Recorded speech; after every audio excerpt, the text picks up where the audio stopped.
ustedes, como siempre, en la misma hoja que han recibido está el pasaje bíblico de la predicación. Y estamos ya en el capítulo 5 de Efesios.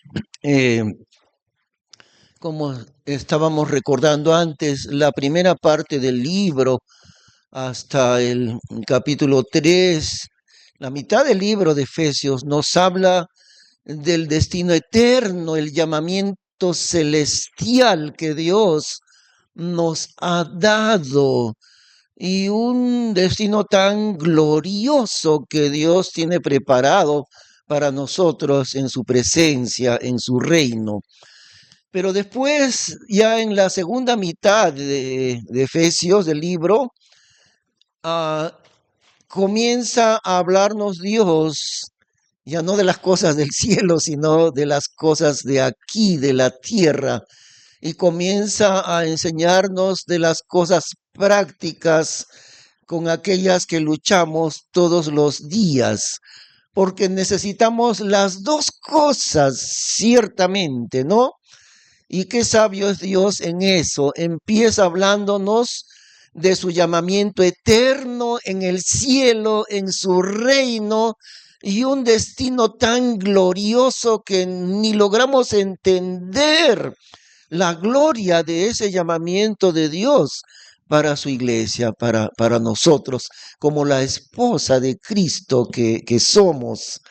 No logramos captar toda la profundidad de ese llamamiento que Dios tiene para su iglesia. Y necesitamos entender eso porque esa esperanza increíblemente grande es la que nos debe dar fuerzas para la lucha de todos los días. Y así es, así Dios lo ha diseñado.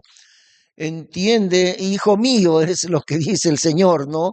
Mira, esto es lo que viene más allá, pero ahora tienes que luchar bastante duro contra el pecado y contra las angustias y problemas y toda clase de oposiciones que le hacen al creyente y muchas cosas así. La lucha grande del reino de Dios. Ambas cosas necesitamos entenderlas bien. La gloria de su llamamiento que nos brinda esperanza, que nos da fuerzas para vivir. A mí me sucede así. Bueno, a partir de cierta época de mi vida lo aprendí. Anteriormente no lo entendía, pero a partir de ciertos años en mi vida yo entendí. Lo que me sostiene es la esperanza que me da el Señor. Es tan grande esa esperanza que me da fuerzas para la lucha de esta vida y este cuerpo y la lucha contra el reino satánico también. Y en segundo lugar, pues necesitamos recibir de Dios las instrucciones de cómo vivir mientras estamos en este tiempo brevísimo del cuerpo y de aquí en el mundo. Brevísimo, demasiado breve frente a la eternidad. Es como dice en el Salmo 90, acabamos nuestros años como un pensamiento. Uno piensa algo y bueno, ya lo pensé, se acabó. Como una neblina que temprano se ve y al ratito ya no está. Eso es nuestra vida, pero delante de la gloria de Dios cobra significado esa vida tan pequeña, ¿no? Entonces aquí en el capítulo 5 está también lo que Dios quiere que entendamos para vivir mientras estamos todavía en el cuerpo antes de ir a su reino. Entonces el capítulo 5 y versículo 21, ahí en las hojas, sujetándoos los unos a los otros en el temor de Dios. Y ahora algo que no se entiende bien a veces es esta frase sujetando los unos a los otros. A veces no se comprende bien porque entonces hemos escuchado decir eso, ¿no? Sobre todo, sobre todo algunas hermanas dicen, ya ve, mire, dice sujetándoos los unos a los otros. O sea que, como el pasaje siguiente dice que las casadas se sujeten a sus maridos, pero mire que dice los sujetándonos los unos a los otros. O sea que el esposo también se tiene que sujetar a ella, ¿ya ve? Entonces, buscándole, buscándole un rinconcito al pasaje para entender otra cosa. Pero en realidad el versículo 21 se extiende hasta lo que está allí en la hoja, precisamente capítulo 6, versículo 9. Estas palabras, sujetando los unos a los otros, tiene que ver con tres relaciones, con las tres. El versículo 21 es una introducción a esas tres relaciones que vienen. Primera relación entre el esposo y la esposa, del verso 22 hasta el 33. ¿Ok? Ahí está. Primera relación. Segunda relación, de los hijos a los padres. Que los hijos se sujeten a los padres. Y la primera relación, que la esposa se sujete al marido. Tercera parte, tercera relación, del verso 5 al 9, que los siervos se sometan a sus señores.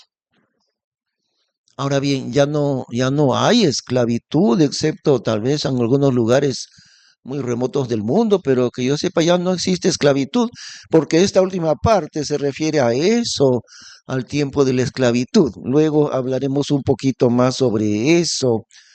Entonces, la palabra sujetando los unos a los otros tiene que ver no con que el esposo también se sujete a ella, no, sino primero que la esposa se sujete al esposo. Segundo, que los hijos se sujeten a los padres. Y tercero, que los siervos se sujeten a sus señores. Eso es, ¿no? Ahí es entender bien entonces el contexto. Y la primera relación es entre la esposa y su marido. Ahora vamos a chocar bastante aquí con el pensamiento actual, porque todo lo que circula en los medios sociales actualmente, todo lo que se enseña en los medios de comunicación y que se enseña, que circula por los periódicos y el internet y las revistas y las universidades también, sobre todo ahí en las universidades. Toda la ideología que circula es cada vez más en contra de Dios y en contra de los principios de Dios. Y uno de los principios más importantes que Dios tiene para el hombre es el principio de autoridad. Y si la sociedad de hoy en día continuamente ataca el principio de autoridad, es porque estamos entrando al tiempo del anticristo. Por eso es que el mundo quiere destruir el principio de autoridad. Tal vez no nos demos cuenta muy bien nosotros aquí en el Perú, todavía no ha entrado mucho esta corriente de ideología, pero sí entre los jóvenes, los que somos mayores y adultos, mayores de 40 años, digamos, a veces no percibimos bien esto, pero si uno entra al mundo de los que son jóvenes, de los adolescentes y de los jóvenes y de los adultos jóvenes, allí sí, y más los que salen de las universidades, mucho más. Lo que está de moda es no dejes que nadie te diga lo que tienes que hacer. Eso es lo que circula en este mundo en el siglo XXI. No dejes que nadie te diga lo que tienes que hacer. Ahora ustedes se podrán imaginar de dónde viene ese pensamiento, ¿no? ¿No es cierto? ¿Se imaginan de dónde? ¿Quién es el papá de ese pensamiento? No dejes que nadie te diga lo que tienes que hacer. Satanás, el enemigo de Dios. Satanás es el autor de ese pensamiento. No dejes que nadie te diga lo que tienes que hacer, ni tus padres, ni tus maestros, ni las leyes, y vas a comenzar a protestar contra las leyes. Y tú, si eres mujer, no dejes que te prohíban abortar, tú eres dueña de tu cuerpo, puedes abortar. Mentira, porque no es dueña de ese cuerpito, de una nueva criatura que está en su vientre, no es el cuerpo de ella, de esa mujer, esa es otra persona la que está dentro de su vientre y lo quiere asesinar. Ese es el nombre del aborto, asesinar. Pero ¿qué dice hoy en día? No sé si ustedes, hermanos, están al corriente de las noticias, lo que circula en el Internet y las noticias y los periódicos, ¿no? Todavía, gracias a Dios, no entra mucho en nuestro país, pero pronto va a querer entrar el aborto libre, entre otras muchas cosas. Como yo digo a veces, hermanos, vivimos en un tiempo en que todas estas cosas que vemos, yo le llamo síntomas de cáncer terminal de la sociedad y del mundo. El mundo está con cáncer terminal. ¿Qué quiere decir cáncer terminal? Es un cáncer ya irremediable. Tiene 3 meses de vida, 6 meses de vida y tal vez cerca de un año de vida, pero ya usted se va a morir. Tiene cáncer terminal. No hay nada que hacer. No hay curación. Cáncer terminal. Yo le llamo a estas cosas en el mundo síntomas de cáncer terminal en la sociedad. El aborto libre, el casamiento de 2 hombres, el casamiento de 2 mujeres y el feminismo también, también. El feminismo es, no, yo por qué voy a obedecer a un hombre, no, yo soy igual a él, somos iguales. ¿Cómo me va a mandar a mí? Ni loca yo de obedecer a ningún hombre. Ni a mi papá he obedecido, y mi papá nunca me castigó, menos este hombre que se casó conmigo, no, jamás voy a obedecerlo. Somos iguales tú y yo, nadie obedece a nadie, cada uno tiene libertad. Ese es el pensamiento del día de hoy. No proviene de las ideologías del hombre, proviene del diablo mismo, así como el principio de obediencia y de autoridad proviene de Dios también. Ahí lo vemos en Filipenses, ¿no? Que el Señor Jesús no tuvo por un privilegio que Él era Dios, sino que se despojó a sí mismo, dejó su gloria eterna porque Él era Dios, el Hijo, se despojó a sí mismo, dice la Biblia, en Filipenses capítulo 2, y haciéndose semejante a los hombres y estando en la condición de hombre, se humilló a sí mismo, haciéndose obediente hasta la muerte y muerte de cruz. Eso proviene de Dios. Esa obediencia que el Señor Jesús nos dejó, trazó el modelo para nosotros. Eso proviene de Dios, la obediencia a su santa voluntad. Y el otro es el principio de rebeldía, cuyo autor es Satanás, y que se va a manifestar en el mundo porque ya está el campo bien preparado en el mundo. Y los cristianos no somos conscientes de eso, no nos damos cuenta que estamos ya en los albores de la entrada del anticristo, el enemigo de Dios, ¿no? Cuya bandera será justamente no obedezcas a nadie, porque a Dios no le obedecemos a Dios, obedézcanme a mí y me van a adorar a mí, y eso es lo que dirá el anticristo. Dios no hay. No hay Dios y aquí el hombre es Dios y yo soy a quien me tienen que adorar. Eso es lo que dirá el anticristo. Y todos los principios que Dios ha establecido en el mundo, todos, el anticristo los va a querer deshacer. Y ya está listo el campo para la entrada del anticristo. Pero nosotros estamos dormidos y no nos damos cuenta, hermanos. Ya en el Perú, aunque no he entrado todavía mucho, pero ya hay algunas cosas que ya entraron. El padre de familia no puede castigar a sus hijos. ¿Saben ustedes eso, no? Porque si el niño sabe, él puede ir a la comisaría y decir mi papá me pegó y lo llevan preso al papá o a la mamá por haberle pegado al chico. Ahora, ni siquiera necesita con una correa, sino el niño puede decir, mi papá me habló con violencia, me gritó y me dijo que yo tengo que obedecerle a la fuerza. Así me dijo mi papá. Se lo llevan al papá preso según la ley peruana. Se lo tienen que llevar preso por abuso psicológico de ese niño.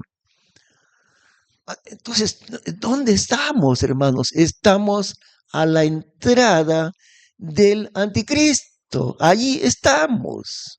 Por eso decimos que el Señor está mucho más cerca de lo que nos damos cuenta nosotros. El maestro del salón de clase tampoco puede ejercer disciplina con los alumnos. Ya no puede. Cuando yo era niño, hace 50 años, hace 60 años, cuando yo era niño, el maestro todavía podía corregir a los niños. Y a mí me corrigieron mis maestros pocas veces, pero sí me corrigieron. Y ahora el maestro no puede, ni siquiera de palabra puede hacerlo, corregir al niño. Eso es el dominio del espíritu del anticristo en este mundo. Ya está entre nosotros. Pero los cristianos, bien dormidos, como estamos, sin comprender lo que sucede en el día de hoy, el cumplimiento de la palabra de Dios. Claro, todo eso está anunciado en la Biblia, ¿no? Bueno, vamos a entrar al versículo 22. Las casadas sean sujetas a sus propios maridos como al Señor, porque el marido es cabeza de la mujer, así como Cristo es cabeza de la iglesia, y Él es el Salvador del cuerpo. Como pues la iglesia es sujeta a Cristo, así también las casadas lo sean a sus propios maridos en todo. Maridos, amad a vuestras mujeres, así como Cristo amó a la iglesia y se entregó a sí mismo por ella, para santificarla, limpiándola en el lavamiento del agua por la palabra, para que la presentase a sí mismo, iglesia gloriosa, que no tuviese mancha ni arruga, ni cosa semejante, sino que fuese santa y sin mancha. Así han también los maridos de amar a sus mujeres como a sus mismos cuerpos. El que ama a su mujer, a sí mismo ama. Este principio que Dios nos ha dado en cuanto al matrimonio, que en realidad es la relación más profunda que hay dentro del mundo. No hay algo tan profundo como es la relación matrimonial entre dos personas. Pero lo que Dios ha dicho es, el hombre, el marido, es la cabeza de la mujer, porque la mujer es el cuerpo. Y de la misma manera como el cuerpo humano, la cabeza no es, a nadie se le va a ocurrir decir que la cabeza ejerce tiranía sobre el cuerpo. Nadie se imagina eso, ¿no? ¿Por qué suceden así las cosas? ¿Por qué la cabeza tiene que mandar en el cuerpo? A nadie se le ha ocurrido hablar así, que la cabeza ejerce tiranía, que la cabeza es una dictadura de la dictadura de la cabeza sobre el cuerpo, y el cuerpo tiene que sujetarse a la cabeza. Nadie cuestiona eso, porque así Dios creó el cuerpo humano. Además, la cabeza le pertenece al cuerpo y el cuerpo le pertenece a la cabeza. No son dos entidades separadas, ¿no es cierto? Los dos, la cabeza y el cuerpo, son un mismo cuerpo. Y Dios ha dicho que cuando un hombre se casó, ahora con su esposa han llegado a ser uno solo. Ya dejaron de ser dos. Eso es el diseño de Dios. Dejaron de ser dos al casarse y pasaron a ser uno solo. Y al ser uno solo, Dios dice exactamente eso. Así como el cuerpo es uno solo, formado por cabeza y cuerpo, igual el marido es la cabeza, la mujer es el cuerpo. Y eso es la clave para entender la relación entre ambos, entre el marido y su esposa. Ahora, en el cuerpo funciona automáticamente, claro, ¿no? Porque la cabeza no le tiene que estar discutiendo al cuerpo y diciéndole, obedéceme tú, mano, obedéceme, tienes que obedecerme. Simplemente así funciona porque así Dios lo ha diseñado. Ahora, si la mano es herida por algo, si tiene algún golpe o se hiere, duele la mano. Y donde duele de donde se siente el dolor es en la cabeza. En realidad el dolor no está en la mano misma, sino el dolor está en la cabeza, porque la cabeza es de la mano y la mano es de la cabeza. Se pertenecen mutuamente. Y el esposo con ella se pertenecen mutuamente. Ese es el diseño de Dios. Ya dejaron de ser dos personas, ahora son uno solo. Eso es la forma como Dios diseñó el matrimonio. Y al ser uno solo, Él es la cabeza y ella es el cuerpo. Ahora la cabeza nunca va a herir a su propio cuerpo. La cabeza nunca va a ser capaz de meter su mano, la mano que le pertenece a la cabeza, meterla en la candela. Nunca pasa eso, ni aunque alguien esté loco haría eso, porque por más loco que esté, le va a doler la mano terriblemente si la mete en el fuego. Entonces, nadie, ninguna persona hiere a su propio cuerpo, ¿no? A menos que se quiera suicidar, eso es diferente, ¿no? Pero nadie hace daño a su cuerpo, ni se hace doler, ni se atormenta. Entonces, así es el matrimonio. Porque el feminismo va a decir, no, no se puede permitir que el hombre domine a la mujer. Y están completamente equivocados en eso. Eso sería decir, no permitamos que la cabeza domine sobre el cuerpo. No lo permitamos. Abajo las cabezas. No, es absurdo hablar así. Abajo la cabeza porque la cabeza ejerce dictadura sobre el cuerpo. Entonces, no lo entienden ellos, los que elaboran esas ideologías de rebelión contra la autoridad. Sencillamente no entienden nada del diseño de Dios en cuanto al matrimonio. La cabeza le pertenece al cuerpo y el cuerpo le pertenece a la cabeza. Además, nunca se pueden separar, porque moriría el cuerpo entero. Y Dios ha hecho así el matrimonio, dependiente el uno del otro, inseparable. Pero yo me atrevo a decir, hermanos, me atrevo a decir sin lugar a dudas, después de haber observado muchísimos casos de fracasos matrimoniales, yo lo digo con toda certeza porque está en la palabra de Dios. Todo fracaso matrimonial viene por no cumplir una de estas dos cosas. Uno, el amor del marido y otro, la obediencia de la esposa. Porque son dos cosas muy sencillas para entender.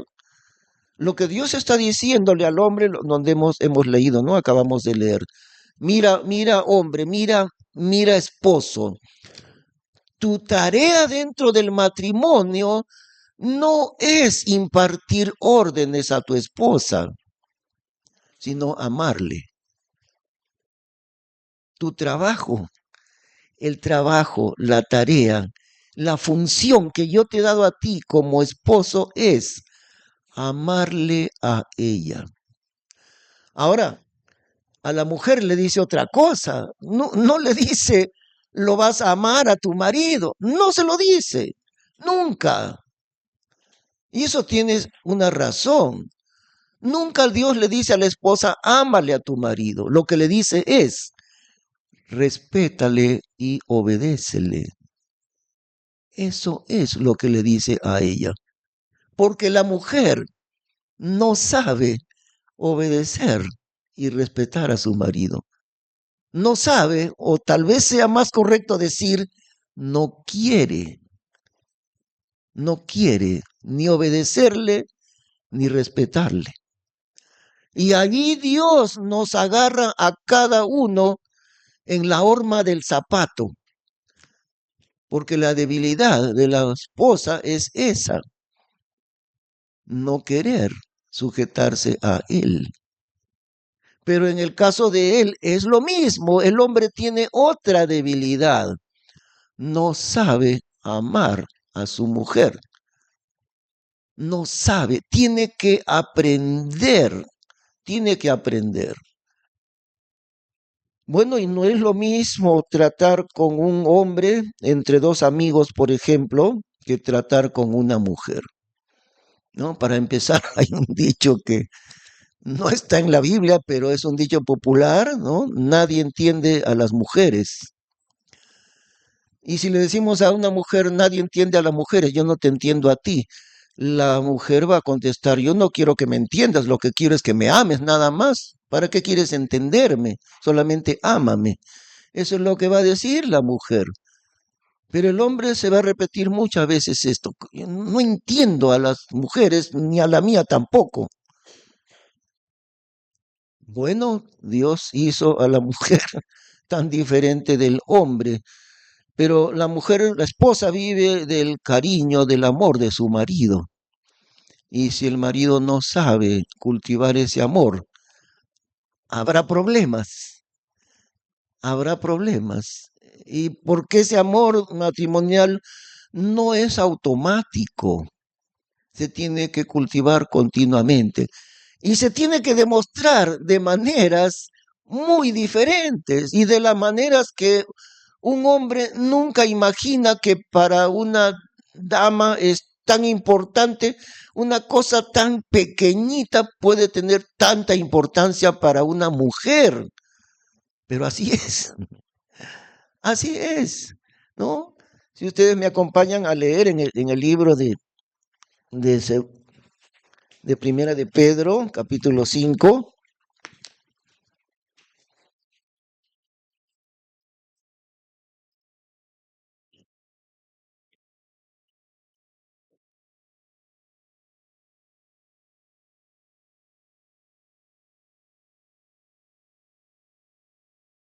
No, perdón, es Primera de Pedro, capítulo 3. Primera de Pedro, capítulo 3. Allí vamos a leer algo que es semejante a lo que está en Efesios. Versículo 5, Primera de Pedro, capítulo 3, verso 5.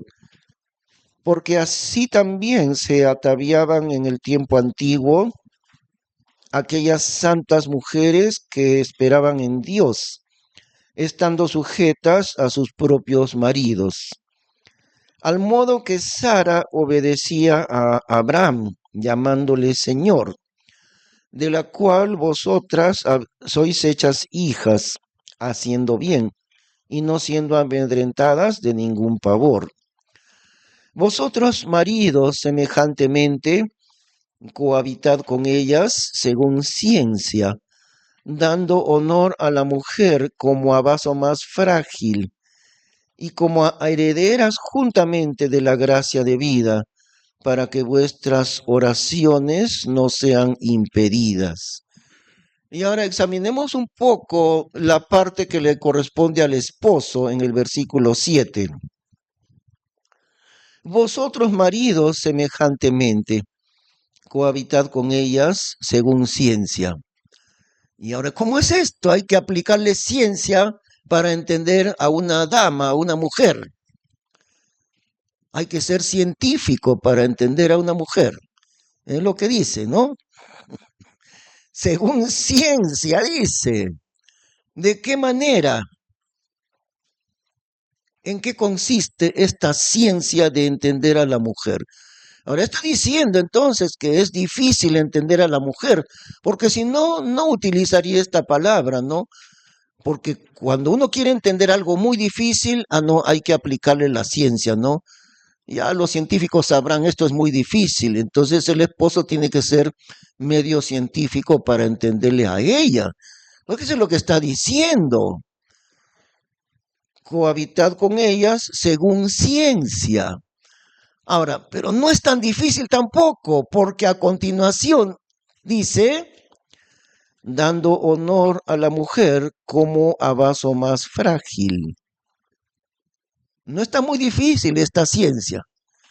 Dios le está enseñando al hombre que de manera natural no lo sabe o no lo entiende, nadie se lo enseñó, dando honor a la mujer como a vaso más frágil. Y ahora hay algo, todo vaso de cristal, pues no, todo vaso de por sí ya es frágil. Ya es frágil todo vaso de cristal. A mí me pasó eso. En un tiempo me tocó trabajar, cuando yo viví, en los años que viví en Estados Unidos, trabajaba de muchas cosas diferentes. En un tiempo tuve que trabajar de dishwasher. ¿Qué cosa es dishwasher? Es lavaplatos, ¿ve? Trabajaba yo lavando platos. Entonces tenía que lavar un montón de vasos, pero con la rapidez que hay que hacerlo, a veces agarraba el vaso y con la mano nomás se me partía el vaso. Con la rapidez de hacerlo, ¡pac! Varias veces se me rompían los vasos porque es muy frágil. Pero acá dice vaso más frágil. Ni siquiera un vaso normal, sino un vaso muy frágil. Eso es lo que dice.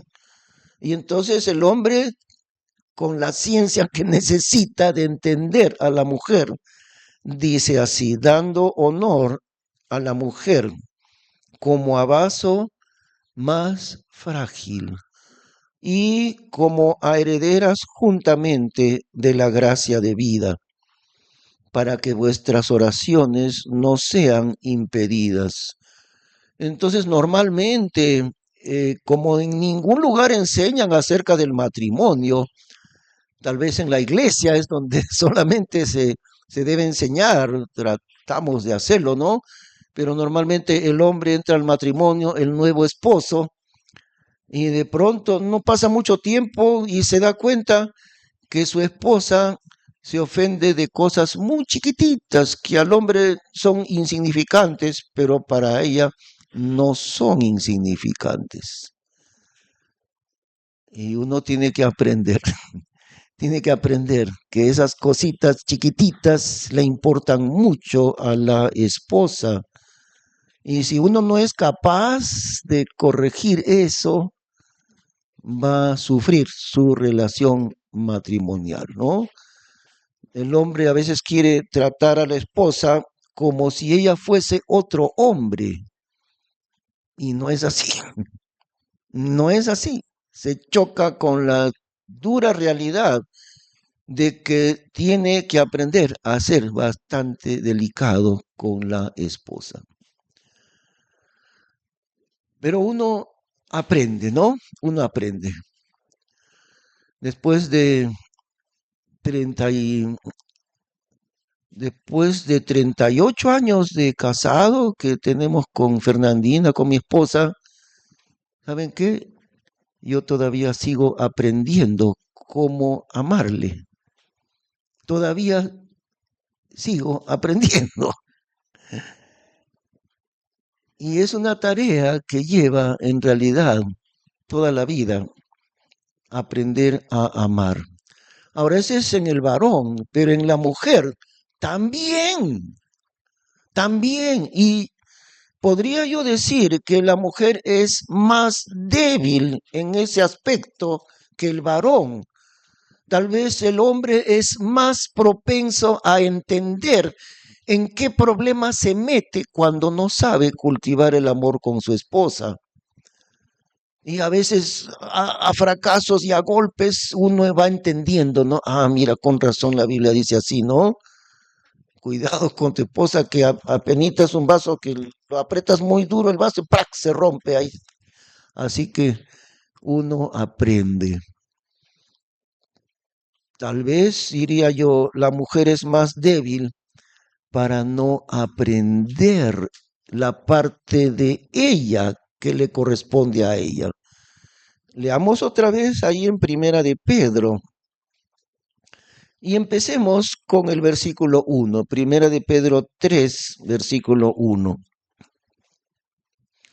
Semejantemente vosotras mujeres, sed sujetas a vuestros maridos, para que si también algunos no creen a la palabra, sean ganados sin palabra por la conversación de las mujeres, considerando vuestra casta conversación que es con reverencia. Ahora explicaremos aquí la palabra conversación. En bastantes años atrás tenía un significado adicional que era la conducta. Hoy en día ya no tiene ese significado, pero como está en nuestra Biblia antigua que usamos nosotros, conversación significaba conducta, ¿eh? Conducta. Entonces, que si algunos no creen a la palabra, sean ganados sin palabra por la conversación, o sea, por la conducta de las mujeres, considerando vuestra casta conversación, vuestro casto comportamiento, ¿no? Que es con reverencia. Y aquí entonces una esposa que es creyente y un marido que es incrédulo, que existen muchos casos así, y en el tiempo de la Biblia también existían. Y lo que el Señor le está diciendo a la mujer es esto: ¿quieres ganar para Cristo a tu esposo? No le prediques, obedécele, obedécele. Deja de predicarle, obedécele. Porque cuando tú le obedezcas, él va a decir, ¿qué pasó con mi esposa? ¿Qué pasó? ¿Qué le han hecho? Porque ahora sí me obedece. Y ya no es una mujer quejosa, discutilona, pleitista, ya no. ¿Qué le pasó? ¿Quién le hizo esto? ¿Quién le enseñó a ser obediente? Y eso es lo que Dios dice. ¿Quieres ganar a tu esposa para Cristo? No le prediques. Obedécele. Al obedecerle, le vas a ganar para Cristo Jesús. Y eso las esposas no se imaginan, ¿no? Ahora, si el esposo es creyente, entonces la esposa va a decir, bueno, como mi esposo es creyente, no necesita que yo le obedezca, ¿no? Una buena salida, ¿no? No, ¿para qué si ya se convirtió a Cristo? ¿Qué importa? No, ¿para qué? Pero seguimos leyendo ahí, ¿no? Versículo 3, la compostura de las cuales, de las esposas, ¿no? No sea exterior con encrespamiento de cabellos y atavío de oro, ni en composición de ropas, mas el hombre del corazón que está encubierto sea sin toda corrupción y de espíritu agradable y pacífico, lo cual es de grande estima delante de Dios. Esto es el adorno de esta es la belleza de una mujer cristiana. Un espíritu agradable y pacífico, lo cual es de grande estima delante de Dios. Es muy raro encontrar una mujer que siempre tenga un espíritu pacífico y obediente. Voy a mencionar una canción bien graciosa, pero esa canción dice, te compro tu novia, dice, ¿no? Mira, no se queja, no hace líos, no sale a chismear con las vecinas y en todo obedece, no gasta la plata, etcétera. Entonces te compro tu novia. Pero una mujer de espíritu pacífico, agradable, obediente, es una joya realmente. Y las joyas son muy difíciles de encontrar, ¿no? Pero eso es lo que Dios quiere de una mujer, de una esposa cristiana. Seguimos leyendo en el versículo 5. Porque así también se ataviaban en el tiempo antiguo aquellas santas mujeres que esperaban en Dios, estando sujetas a sus propios maridos, al modo que Sara obedecía a Abraham llamándole Señor, de la cual vosotras sois hechas hijas haciendo bien y no siendo amedrentadas de ningún pavor. Ahora vamos a volver a Efesios y vamos a volver a nuestras hojas que nos dice allí en el versículo 1, no, perdón, versículo 22, el primer versículo. Verso 22, las casadas sean sujetas a sus propios maridos como al Señor. Y aquí la clave es la palabra como al Señor. Es decir, si tu esposo, hermana, se llama, por ejemplo, Francisco, entonces Francisco es como el Señor Jesús. Tú tienes que obedecerle a él, a tu esposo Francisco, como si Francisco fuera el Señor Jesús. Eso es lo que dice exactamente. Las casadas sean sujetas a sus propios maridos como al Señor. Además, el matrimonio, y aquí lo dice, no hemos terminado de leer el capítulo, pero aquí lo dice, que el matrimonio es una figura viviente de Cristo con su iglesia. Todo matrimonio en el mundo, desde que comenzó la humanidad, desde Adán, desde Eva, desde allí. Toda pareja que viene a contraer matrimonio, el novio muy elegante, la novia muy bella, muy hermosa, la novia, él siempre está representando al Señor Jesús. Y ella siempre, ella está representando a la iglesia del Señor. No lo saben, no se dan cuenta, pero Dios ha hecho el matrimonio en el mundo como un cuadro de Cristo con su iglesia.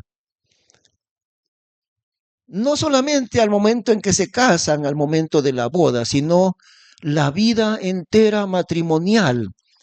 Es un teatro viviente, donde él, el esposo, está representando a Cristo y ella, la esposa, está representando a la iglesia.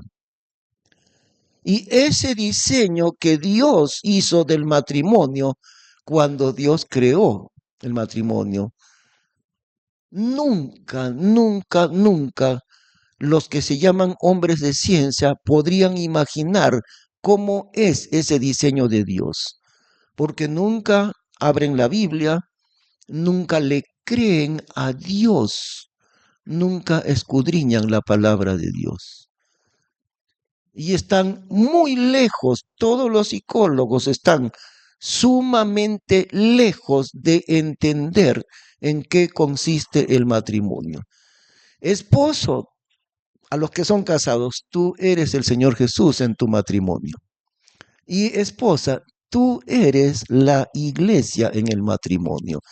Y así como la iglesia está sujeta a Cristo, tú tienes que sujetarte a Él, a tu esposo. Y tú, el varón, así como Cristo amó a la iglesia y se entregó a sí mismo por ella, se entregó hasta la muerte, de la misma manera, tú tienes que dar un amor sacrificial por tu esposa. Ahora, si es así, entonces si el varón es Cristo, eso quiere decir, ¿quién va a llevar la peor parte, la parte más terrible, y difícil del matrimonio. ¿Quién de los dos? El hombre, porque él representa a Cristo y Cristo amó a su iglesia hasta la muerte. Entonces no es la mujer la que está llamada al sacrificio en el matrimonio, sino el hombre. Y si acá en América Latina el machismo está tan metido en la sociedad, ¿no? Y el hombre va a decir, tú me haces todo, me tienes mi almuerzo a la hora exacta, y me haces todo, me haces esto, me lustras los zapatos, me das mi comida y todo. Y yo hago lo que quiero, yo salgo a la calle y por ahí tengo mi escondido, pero tú calladita, tú no puedes hacer eso. Y esa es la idea del machismo, ¿no?